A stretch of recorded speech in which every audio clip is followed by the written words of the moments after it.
April is National Child Abuse Prevention Month. Lorianne Thorpe, Executive Director of Prevent Child Abuse Utah, is here to share insight into a very specific form of abuse, neglect, in this sponsored interview by the NAACP Salt Lake branch. Hello. Hi. I love that you have been here all through this month to have these very important conversations, and we've learned a lot from you each time. Diving into this type, one of the four forms of abuse, let's just recap what the four are, and then we'll really focus on this one. So neglect is what we'll talk about today, but there's also physical, sexual, and emotional abuse. I wonder if when we hear child abuse, neglect is something that we think of right away. And if not, we should be, because it's very prevalent right here in our state. Yes, I would say, and not by a small margin, by a significant number. The most cases of abuse and neglect are because of neglect. And that's something we should learn to keep an eye out for, because we might think, oh, abuse is the physical, right? Yep, so right. We might be looking for that and miss these signs. Yes. Okay, what does it mean if a child is neglected by parents or caregivers? So a child has a right to have its basic needs met, right? And those needs are food and water, shelter, clothing,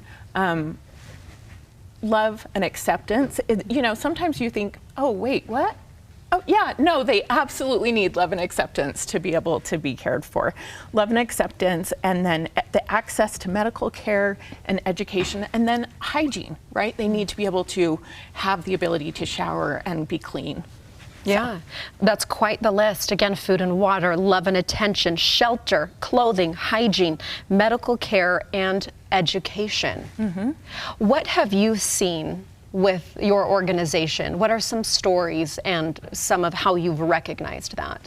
So I think, you know, it's so important for families to have the ability to meet their children's needs. And sometimes when they can't, it's due to something like mental health or substance use concerns, or it might just be a simple matter of poverty and inability to access resources for their children.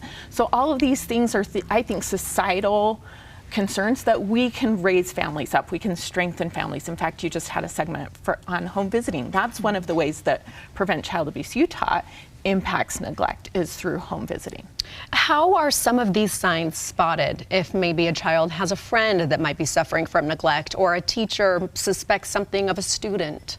So anytime that someone suspects that a child's basic needs aren't being met, then they should call the child abuse hotline and report those concerns. And then it's something that can be investigated. And a lot of times what happens, sometimes it's a little scary for a family when an investigation occurs, but sometimes what will really happen is that they're connected to resources to be able to meet these basic needs for their children, or maybe to treatment or something that they may need, right? So anytime that you suspect something like that may be happening, it's a good idea to go ahead and make that call to the child abuse number, which is 323-3237. Oh, I'm so glad you said that. That was going to be my next question. What if somebody's scared to make the call because you think, oh, should I interfere? What if this creates a bigger problem? What if their child is taken away? But you said make the call because it's access to resources as well. And I think that there are a lot of other resources outside of that, right? Before you ever get to the point where neglect is already happening, there are resources you can connect to. Over 211 is a really good way to connect to local resources in your area. Oh, okay, Lorianne, we are so thankful that you have been here to share this information. So important. Keep having those conversations through this month and every day, every month. Okay, where do we go to learn more information? Well, we're doing our Joining Forces conference next week on the 25th and 26th. Please register, and the whole conference will be about how we can strengthen families and how we can build protective factors so that families can have the resources they need to take care of their kids. Such a positive thing, strengthen families. Thank you so much. Thank you to the NAACP Salt Lake branch for sponsoring this segment with Prevent Child Abuse Utah.